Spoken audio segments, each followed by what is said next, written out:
Antes que nada quiero agradecer la invitación.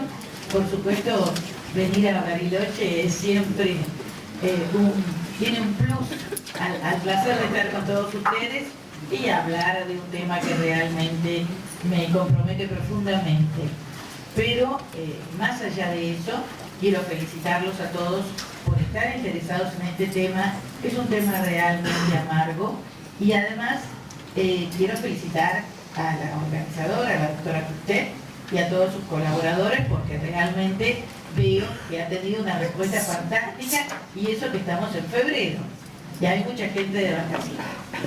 Bien, antes de empezar a desarrollar los lineamientos básicos emitidos por el sistema regional, la Corte Interamericana de Derechos Humanos y la Comisión Interamericana de Derechos Humanos, quiero hacer una pequeña introducción y contarles que hace 40 años que yo estoy en contacto con la problemática de los menores en conflicto con la ley penal.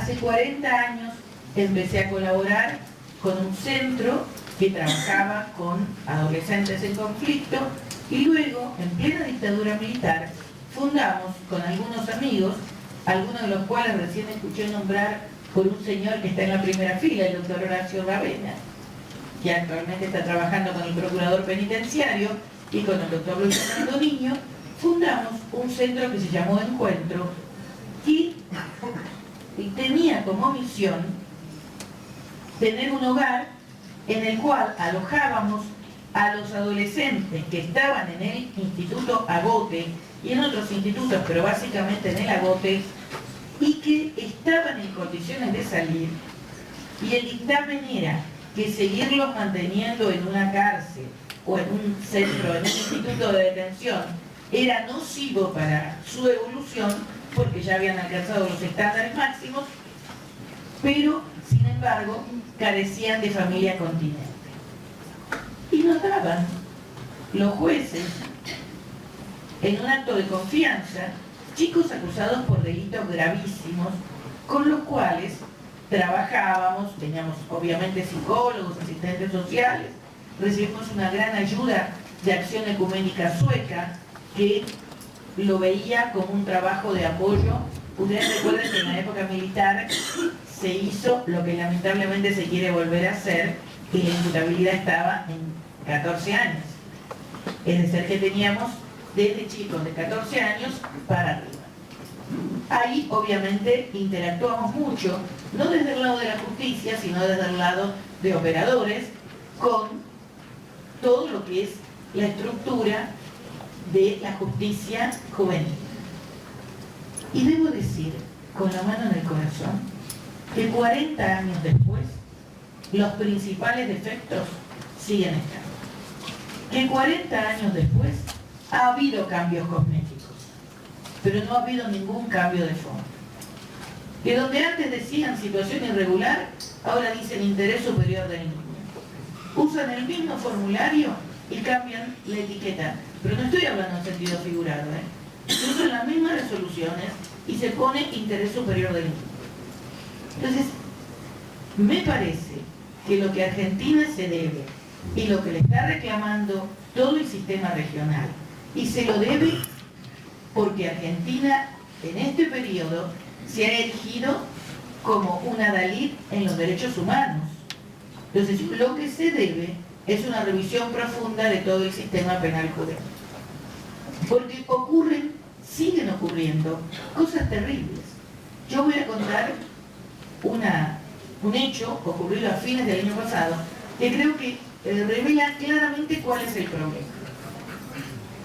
A fines del año pasado, un joven que estaba alojado en el Instituto Agote, que es el instituto donde se alojan los jóvenes de 16 a 18 años, el instituto más parecido a una cárcel de los institutos de menores de la ciudad de Buenos Aires, un joven aparece quemado. Y entonces acá empezamos con los distintos mitos. Ese joven estaba en un lugar que, si hubiera sido un adulto, se llamaría celda de aislamiento. Pero como en el Instituto Agote no hay una celda de aislamiento, porque en los institutos de menores no puede haber celda de aislamiento, eso, que era una celda de aislamiento, en realidad no era una celda de aislamiento. ¿Me explico? Segundo paso. Empezamos a averiguar por qué le había pasado.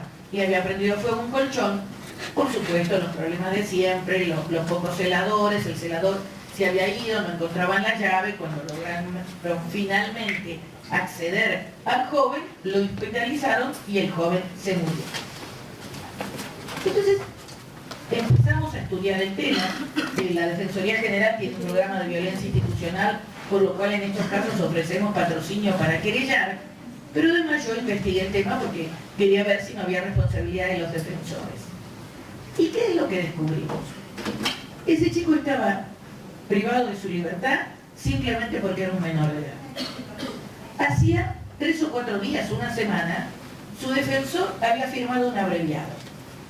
Por el monto del abreviado, tendría que haber salido en libertad. Si hubiera sido un adulto, hubiera salido en libertad. Pero los jueces dijeron, no, vamos a dejarlo un poco más en el agote, porque después vamos a tener la audiencia para ver si le imponemos pena o no le imponemos pena. Facultad que da al juez nuestra vetusta ley, nuestro vetusto decreto ley, que todavía sigue rigiendo el derecho penal juvenil. Claro, ustedes me dirán, pero ¿cómo? Esto no tiene sentido. Tendría que haberlo resuelto en una audiencia. No, porque en realidad los adultos cuando están privados de su libertad están presos. Pero los menores no, los menores están siendo sometidos a protección y cuidado. Estos son los mitos que siguen sobreviviendo en nuestro funcionamiento, en el funcionamiento del sistema penal juvenil. Y estos son los mitos que hay que quebrar, porque si seguimos manejándonos de esta manera, el problema no es solo que violamos los derechos humanos de muchos adolescentes, aún de muy buena fe. No solo que la justicia juvenil está colapsada y frustrada. Todo el mundo, no sé cómo será en Río Negro, pero en la ciudad de Buenos Aires los jueces no lo soportan y huyen. Nadie quiere trabajar en la justicia penal juvenil, salvo gente con una vocación terrible. Porque el sistema está colapsado, todo el mundo ve que no hay respuestas. Pero el problema es la sociedad. Nosotros estamos apostando al revés. En vez de apostar a la armonía, a la paz, a la convivencia democrática, seguimos inyectando violencia al sistema. Y esto es lo que tenemos que cambiar. Sin embargo, no hemos podido hasta el día de hoy tener una ley de responsabilidad penal juvenil como corresponde y como nos exigió la Corte Interamericana en el fallo Mendoza. El fallo Mendoza, que es el fallo de las perpetuas a menores, está cumplido en un 50%. Los jóvenes están en libertad, hemos logrado que estén en libertad todos los otros menores de edad que habían sido condenados a perpetua en el país, pero sin embargo, ¿qué no se logró? No se modificó la ley de responsabilidad penal juvenil. Pese a que hubo un excelente proyecto de ley que tramitó, que tuvo acuerdo del Senado, a mi criterio con el error de volver a bajar la edad a 14 años, que pasó a diputados, en comisión, diputados habían levantado de nuevo el límite de imputabilidad a los 16 años, pero en el fondo era un excelente proyecto, con muchísimas medidas alternativas, con opciones de mediación, pero ¿qué pasó? No estaban dadas las condiciones políticas para aprobar.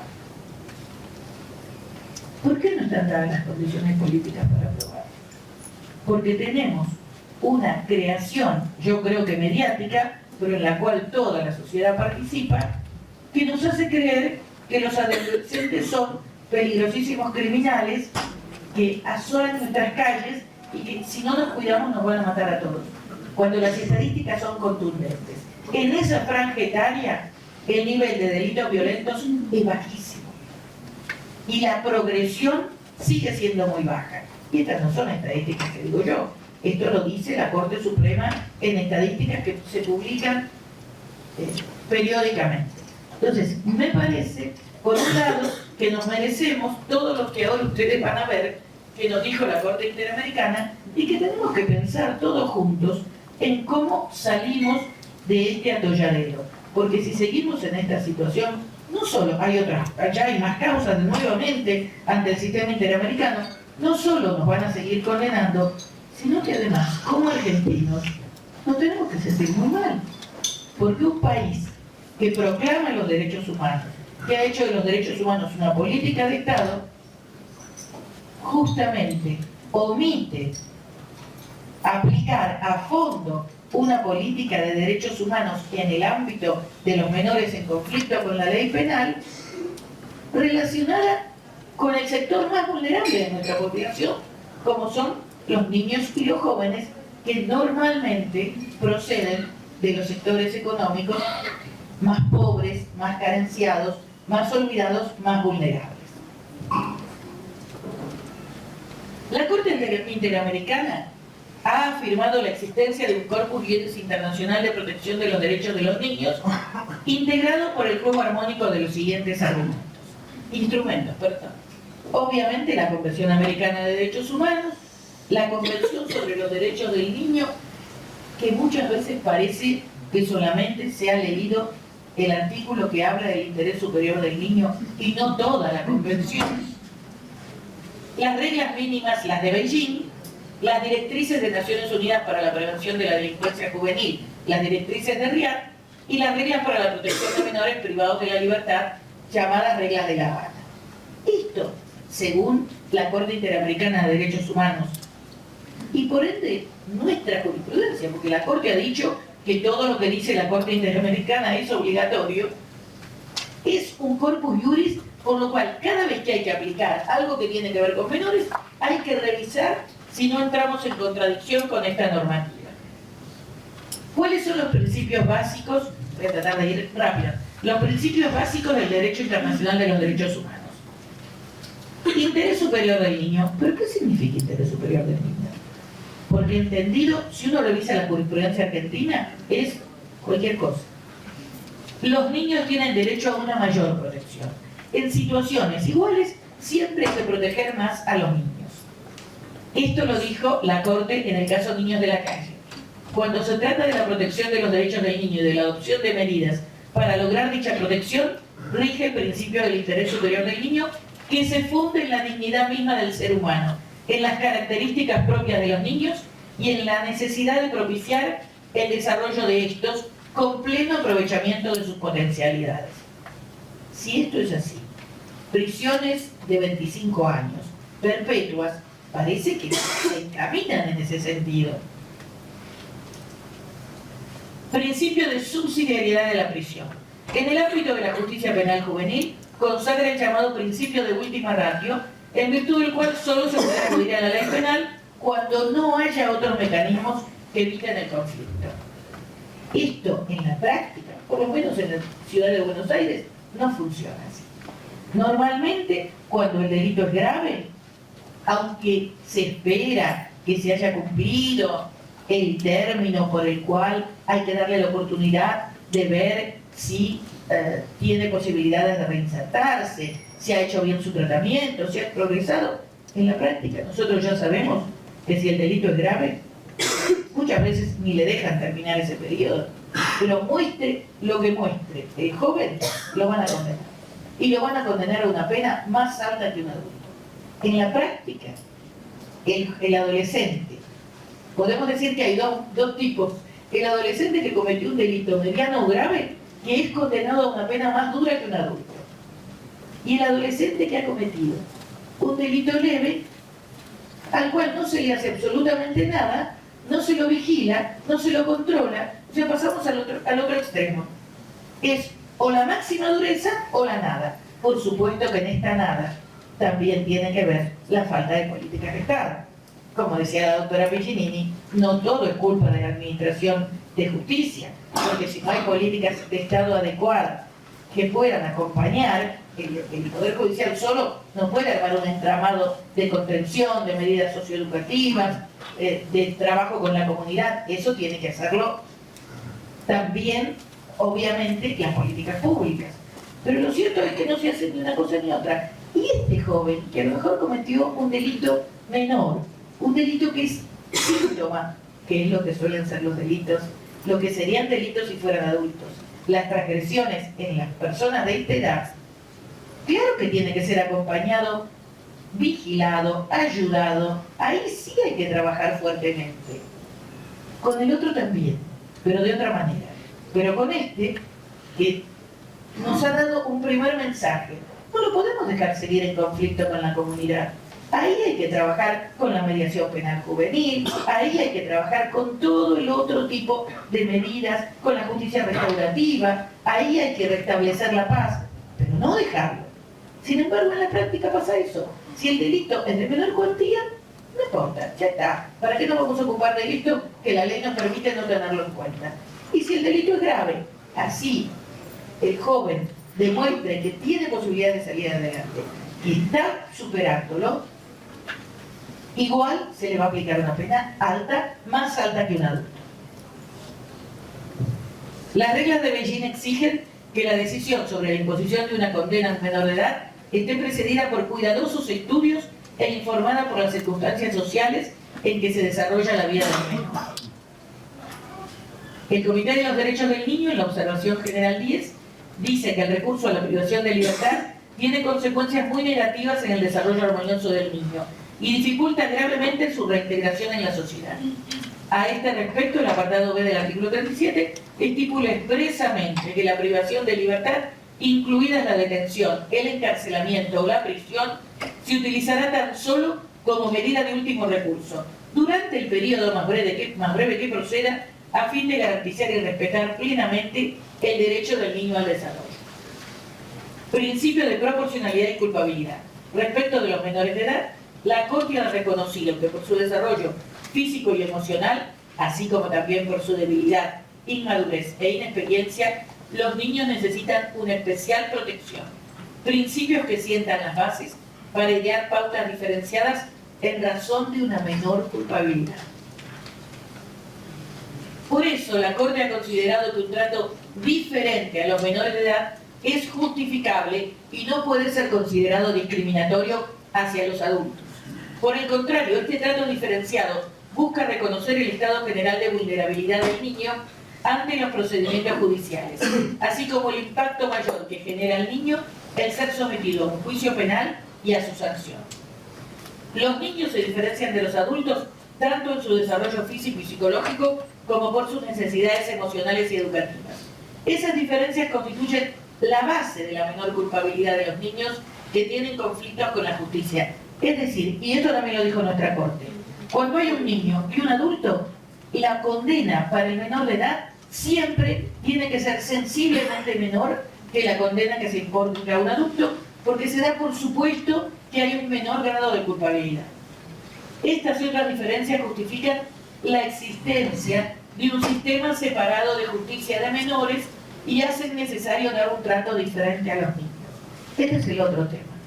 En esto, y vamos a volver sobre el punto, es clarísimo que tiene que haber un sistema separado.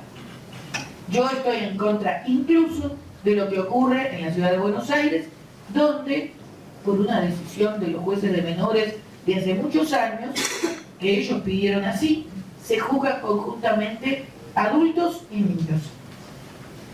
Con lo cual, el efecto es negativo, porque en realidad muchas veces los adultos, esto ustedes lo saben mejor que yo, intentan echarles toda la culpa a los niños, y cuando el juicio es conjunto, los adolescentes se ven coaccionados por la presencia de los mayores, que en muchos casos son los que los han llevado a robar o a matar o lo que sea. Entonces, yo particularmente prefiero, como hay en otros lugares, una cesura absoluta y que la justicia juvenil se ocupe solamente de los jóvenes, con un sistema distinto, con un sistema diferente, porque esto, como bien dice la Corte Interamericana, no es discriminar. Sería ideal que todo en un futuro maravilloso pudiera ser distinto, pero por ahora no podemos hacerlo. Pero sí tenemos que proteger a la franja más vulnerable y a la que tiene más chances de ser salvada. Y esto lo podemos hacer si tenemos un sistema absolutamente dependiente, con jueces especialistas, con tribunales, con tribunales que tengan no solamente jueces, sino que también tengan psicólogos, asistentes sociales, que haya realmente un conocimiento profundo, pero no solamente antropólogos, o sea, que haya realmente un conocimiento profundo del adolescente y de la crisis que vive en esa edad, y que de esa manera se pueda trabajar seriamente, porque con ellos sí todavía se puede trabajar con esperanza. La respuesta que se dé al delito debe ser siempre proporcionada, no solo a las circunstancias y la gravedad del delito, sino también a la edad, la menor culpabilidad, las circunstancias y las necesidades del menor, así como las diversas necesidades de la sociedad, en particular a largo plazo. Esto es muy anterior o coetáneo a que se dictaran perpetuas en nuestro país. Como ven, la postura de la Corte inhabilita el dictado tanto de perpetuas como de penas máximas, de las penas más grandes que prevé nuestro ordenamiento. La finalidad de la pena privativa de la libertad para menores de edad. Las medidas de especial protección que merecen los niños por su condición exigen extremar los recaudos para asegurar la plena vigencia del principio que jerarquiza la resocialización sobre la retribución. Esas son palabras con las cuales nosotros podemos o no coincidir plenamente. Si no les gusta resocialización, pongan otra palabra, que se restablezca la armonía, que ya no haya conflicto, que el joven pueda desarrollar un proyecto de vida pleno, lo que les guste. Pero el mandato es, en esta franja etaria, tiene que primar siempre la posibilidad de reinserción social del joven sobre la retribución. Y esto no hace distingos sobre qué tipo de delito haya cometido. Esto es para los delitos leves y para los delitos gravísimos. La Corte ha indicado que cuando el aparato del Estado tiene que intervenir en delitos cometidos por menores, debe realizar un esfuerzo sustancial para garantizar su rehabilitación a fin de permitirle cumplir un papel constructivo y productivo en la sociedad. Esto es todo el aparato del Estado, todo el Estado. Bueno, a ver, lo que salté el título y ahora no sé cómo vuelvo para atrás, es un informe de la Comisión Interamericana de Derechos Humanos del año 2011. Ustedes saben que como elemento para trabajar, esto para los defensores, obviamente también para los jueces y fiscales, además de los informes que dicta la Comisión Interamericana en casos puntuales y los fallos de la Corte Interamericana, en la página de la Comisión Interamericana, en la página web, hay informes temáticos sobre cárceles, sobre adolescentes, eso sí, sobre muchas otras cosas más, sobre mujeres. Esos informes temáticos son utilísimos y marcan la posición de la Comisión Interamericana. Uno de los últimos se refiere precisamente a las defensas, los fiscales y los jueces y a la necesidad de que sean independientes y autónomos. Esto está emitido en documentos que, como son aprobados por toda la Comisión, también son material de consulta obligatoria. En el año 2011, ya antes de la Corte de la sentencia Mendoza, la Comisión Interamericana había dictado, aprobado por unanimidad, un informe de justicia juvenil y derechos humanos. ¿Y qué nos dice este informe? Volví a saltar dos. ¿Quién me ayuda con ¿Cómo tengo que hacer? Mostrarme así en el pecho. Estoy demasiado entusiasmada y aprieto muy fuerte. Gracias. Las recomendaciones generales le dicen a los Estados asumir el cumplimiento de sus obligaciones internacionales de protección y garantía de los derechos humanos de los niños, garantizando estándares especiales de protección que requieren los niños sometidos a la justicia juvenil, en adición a las obligaciones de protección y garantía que los Estados deben asegurar a todas las personas bajo su jurisdicción. Primer concepto: todo niño sometido a la justicia tiene que tener un plus de protección. No la misma protección, más protección. Aquí tenemos el tema, el difícil tema, de que ya no lo tenemos que considerar un objeto de protección al adolescente, sino un sujeto de derechos. Pero un sujeto de derechos que en el ejercicio de sus facultades como sujeto de derecho debe estar más protegido que el adulto. Adoptar las medidas legislativas, administrativas y de otra índole necesarias para incorporar los estándares y principios del Corpus Juris Internacional de los Derechos Humanos de los Niños, que es lo que vimos antes, al marco jurídico interno y en particular a los sistemas de justicia juvenil. Adecuar la normativa interna para dar cumplimiento a las obligaciones internacionales de protección y garantía de los derechos humanos en relación con los niños sometidos a la justicia juvenil y poner en funcionamiento procedimientos que hagan efectivo el cumplimiento de dichas normas. Garantizar que las normas y principios del sistema de justicia juvenil se apliquen por igual a todos los niños menores de 18 años y excluir de la aplicación de este sistema especializado de justicia únicamente a aquellos niños que no hayan alcanzado la edad mínima de responsabilidad para infringir las leyes penales, la que a su vez deberá ser elevada progresivamente por los estados. Es decir, que deberá ser elevada, no disminuida. Establecer medidas alternativas a la judicialización de los procesos contra niños acusados de infringir leyes penales, de tal forma que en sus casos puedan ser resueltos a través de medidas que fomenten el desarrollo de su personalidad y su reintegración constructiva a la sociedad.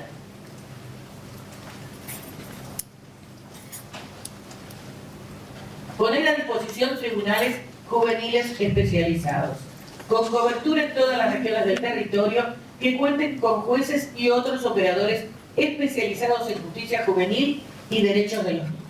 Es decir, si nosotros seguimos perteneciendo al sistema regional y obedeciendo los mandatos del sistema regional, no podemos concebir que no exista una justicia especializada para la temática juvenil. Asegurar que las medidas que impliquen la privación de libertad sean como medida preventiva o como sanción por la infracción de una ley penal, sean aplicadas únicamente como último recurso y por el menor tiempo posible, en respeto de los derechos al debido proceso y las garantías judiciales de los niños. Algo que nosotros no tenemos, porque cuando un adolescente de 17, 18, de 16, 17 años es condenado, una vez que cumple los 18, es remitido al sistema de adultos y tratado como un adulto, porque esta es la realidad, es la obligación de revisión permanente. En aquellos lugares donde, que son duros, estoy hablando de Inglaterra, por ejemplo, cuando se aplica una sanción a un menor de edad, luego esa sanción puede ser revisada constantemente, aun cuando la persona obviamente ya sea mayor de edad. Este mecanismo en nuestro país no existe. Garantizar que los niños privados de libertad no vean restringidos sus otros derechos humanos y puedan gozar de ellos de manera efectiva. Adoptar las medidas necesarias para combatir la impunidad, asegurando la capacidad estatal de prevenir, investigar y sancionar cualquier violación de los derechos humanos que resulte de la acción o omisión de los agentes estatales en el marco de la justicia juvenil, así como de hechos violentos que ocurran al interior de los centros de privación de libertad. Realizar todos los esfuerzos pertinentes para restablecer a los niños sometidos a la justicia juvenil los derechos que les hayan sido lesionados. Cuando esto no sea posible, proporcionar una reparación integral a los niños que en el marco de la justicia juvenil hayan sido víctimas de violencia y de violaciones de derechos humanos. Incorporar a la legislación interna y poner en práctica los principios y buenas prácticas sobre la protección de las personas privadas de libertad en las Américas, que es otro instrumento que también lo pueden encontrar en la página web, que es de 1 o 2 años antes y que tiene que ver con cómo hay que proteger a las personas privadas de libertad. Y las recomendaciones especiales, fíjense, garantizar la aplicación del sistema de justicia juvenil para todas las personas comprendidas entre la edad mínima para infringir las leyes penales y los 18 años. La Comisión recomienda elevar progresivamente la edad mínima bajo la cual los niños puedan ser responsables conforme al sistema de justicia juvenil hacia una edad más cercana a los 18 años. Una vez elevada, eso es para nuestro país, garantizar que no sea disminuida en concordancia con el principio de no regresividad. ¿Qué es el principio de no regresividad? Que todo país que integre el sistema regional, cuando fijó un derecho, ese derecho no puede retroceder. No puede dictar una ley, no puede realizar prácticas internas que impliquen que un estándar que ha alcanzado determinado nivel retroceda. Si nosotros aprobáramos una ley penal juvenil que descendiera la edad de imputabilidad a 14 años, estaríamos violando el principio de no regresividad. Adoptar leyes que prohíban que los niños menores a la edad mínima de responsabilidad por infringir una ley penal sean juzgados o sancionados por el sistema de justicia juvenil, así como también prohibir la utilización de rangos de edades o 2 edades mínimas en consideración de la gravedad de las infracciones o de las circunstancias personales del supuesto infractor. Adoptar leyes que prohíban que los niños que no hayan cumplido los 18 años sean juzgados por tribunales para adultos, sentenciados bajo los mismos criterios que los adultos u obligados a cumplir penas privativas de libertad en centros para adultos. Queda claro que esto es un informe de la Comisión Interamericana y que si esto ocurre, el Estado es anunciado ante la Comisión Interamericana, va a ser encontrado responsable. Observar el principio de no regresividad, absteniéndose de adoptar medidas legislativas o administrativas que impliquen una limitación o regresión en el goce de los derechos de los niños sometidos al sistema de justicia juvenil. Los Estados deberán impedir que entren en vigencia normas que tengan por objeto suspender ciertas garantías en los procedimientos contra niños acusados de infringir leyes penales o que pretendan la disminución de la edad mínima para infringir las leyes penales o para ser sometido a la justicia ordinaria, entre otras medidas regresivas. Establecer límites específicos para la aplicación de sanciones privativas de libertad en el caso de menores de edad. Para este propósito, la Comisión recomienda a los Estados garantizar que las penas de privación de libertad para niños sean aplicadas solo como medida excepcional y de último recurso, y limitar la discrecionalidad de los juzgadores para aplicar la pena privativa de libertad, estableciendo edades mínimas de privación de la libertad o grupos etarios con penas máximas, dependiendo de la edad de los niños sujetos al sistema de justicia juvenil, que es lo que hacía el proyecto de ley que no se aprobó, que fijaba una pena máxima de 12 años. Establecer una duración máxima de las sanciones privativas de libertad aplicable a menores de edad, teniendo en especial consideración los fines de las sanciones en la justicia juvenil, abolir la pena de muerte, bueno, en nuestro país no, y la pena de prisión perpetua para menores de 18 años con o sin libertad condicional. Con este esquema, que es del año 2011, 2 años después, la República Argentina es condenada por haber aplicado perpetuas a menores de edad. Estas perpetuas fueron aplicadas entre fines del 90 y principios de la década del 2000. Fueron 13 prisiones perpetuas que se aplicaron obviamente a hechos graves y que no tuvieron solución, porque ustedes saben que se llega al sistema interamericano cuando no hay solución en el sistema interno. Y esto también hizo que en este fallo se nos sancione por otra falta que tiene nuestro sistema penal, que es el doble conforme. Es decir, que toda sentencia condenatoria debe obligatoriamente ser revisada en su plenitud para tener vigencia plena. En esta sentencia no había sido revisada. Había atravesado todos los mecanismos formales, la Corte no había abierto recurso extraordinario y la Casación había revisado formalmente, pero no había ingresado al fondo y no había hablado de la contradicción de las perpetuas con la Convención Americana.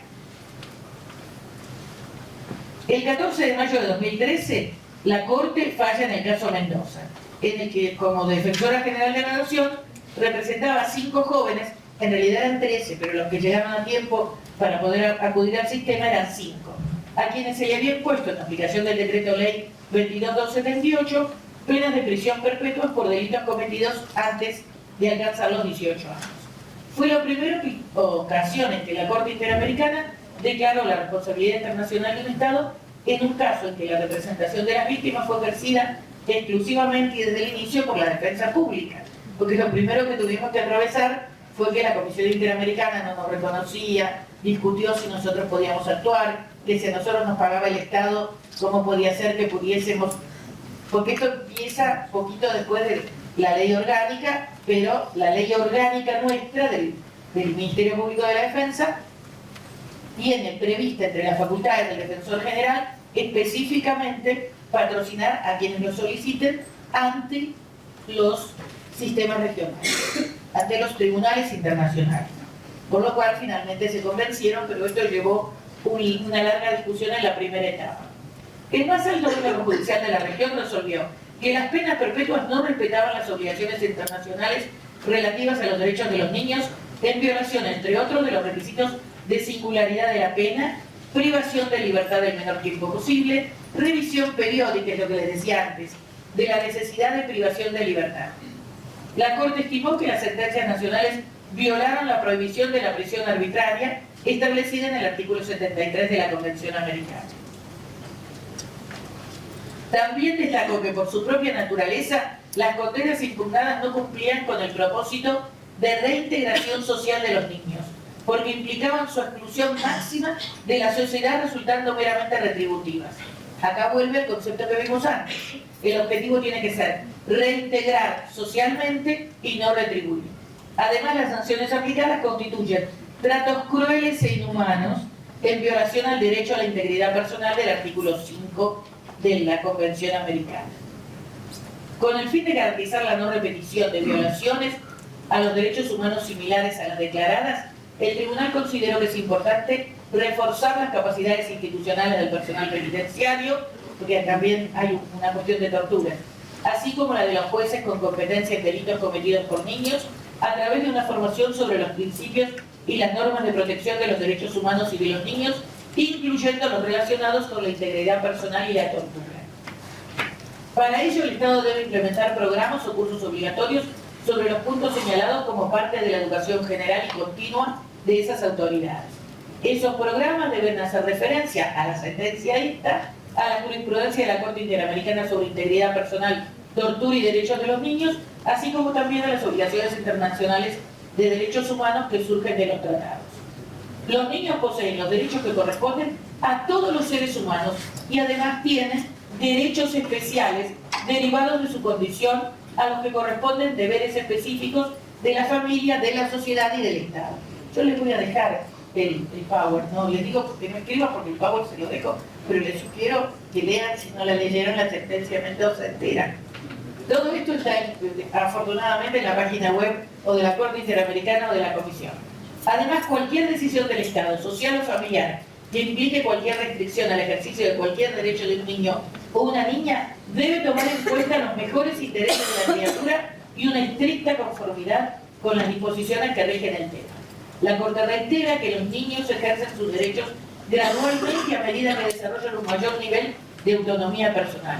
Por lo tanto, los principios del interés superior del niño, de la autonomía progresiva y de participación son particularmente relevantes en la concepción y puesta en práctica de un sistema de responsabilidad penal juvenil. Los menores de 18 años, a quienes se atribuye la comisión de conductas previstas como delituosas por la ley penal, en caso de que no sea posible evitar la intervención judicial. Fíjense que avanza hasta decir, lo ideal es que no intervengan la justicia, lo ideal es el otro tipo de soluciones. Deberán quedar sujetos para los fines del conocimiento respectivo y la adopción de las medidas pertinentes solo a órganos jurisdiccionales específicos distintos de los correspondientes a mayores de edad.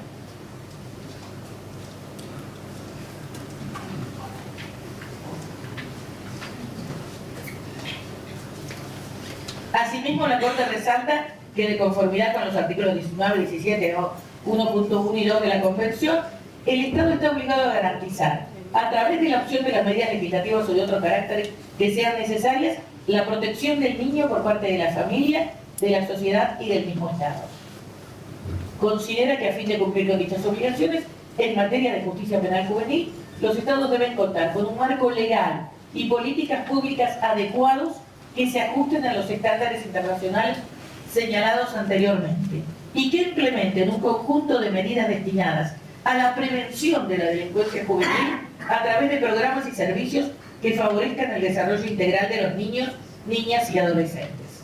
En este sentido, los Estados deberán, entre otros, difundir los estándares internacionales sobre los derechos del niño y brindar apoyo a los niños, niñas y adolescentes en situación de vulnerabilidad, así como a sus familias.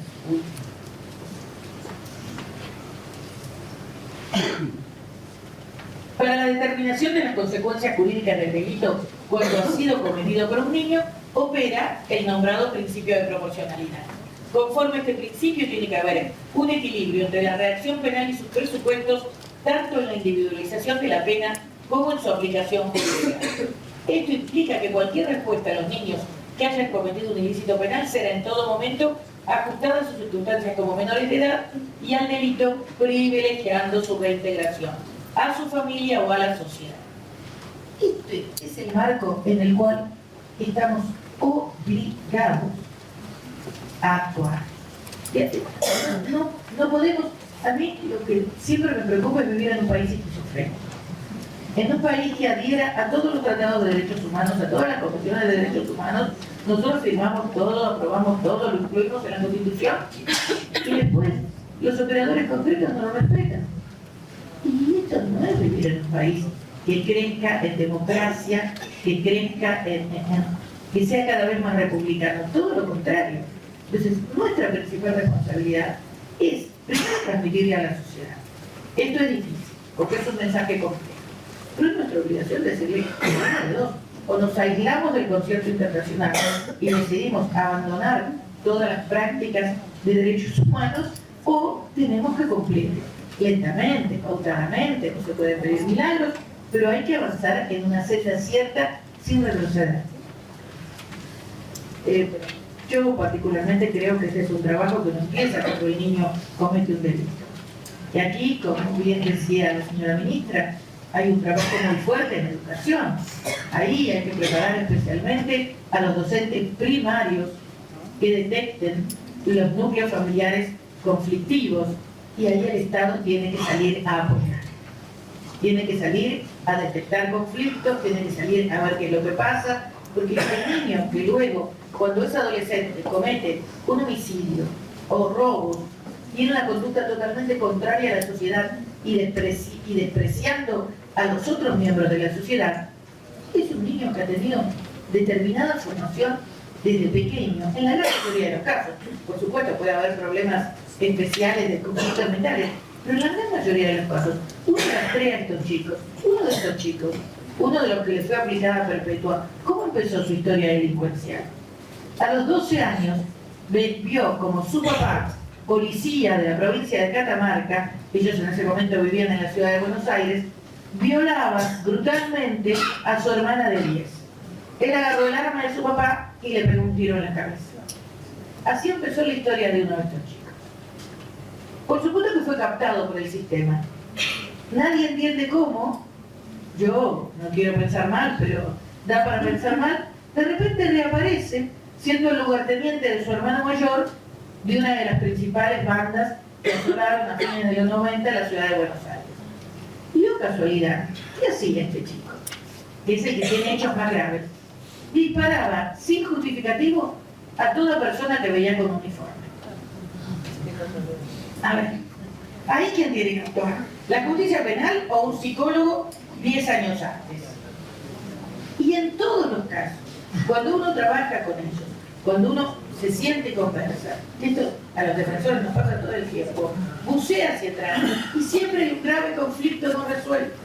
Entonces, si nosotros, obviamente que esto es muy difícil, pero si nosotros pudiéramos tratar de abordar el conflicto previamente, tratar de mediar, tratar de integrar socialmente, utilizar otro tipo de mentalidad, enseñarles a conciliar, enseñarles a pedir disculpas, enseñarles, y miren, y esto también es experiencia personal como defensora, cada vez que uno acerca a la víctima con su agresor, el agresor pierde la visión fantasmagórica que tiene para la víctima, y la víctima, sobre todo cuando son de la misma condición social, es la primera que pide que se contemple la situación por la que atravesó el agresor. En la mayoría de los casos. Entonces, la opción es muy clara. O nos decidimos por la violencia, elegimos la violencia y nos seguimos hundiendo en un mar de contradicción, porque además la violencia, como muy bien dijo Frank Fanon, quiere no. Toda la violencia que yo inyecto en la sociedad, a la larga o a la corta, va a volver sobre mí, o sobre mis hijos, sobre mi grupo. Entonces, optamos por la violencia y seguimos por el camino de más represión, más odio, o apuntamos a algo que es muy difícil, que es más conciliación, más amor, más respeto por los derechos humanos. Yo creo que es así, lo creo como defensora, pero además lo creo como integrante de esta sociedad. Yo creo que para construir democracia no podemos nunca elegir la violencia y el odio. Y este es el mensaje clarísimo de los estándares internacionales de derechos humanos, y este es el mensaje que quiero transmitirles, y les pido por favor que reflexionen, porque cada minuto que perdemos en esta tarea es un minuto que convierte a la sociedad en más insegura y que vulnera los derechos humanos de un montón de gente que yo estoy convencida que merecen otra postura. Muchas gracias.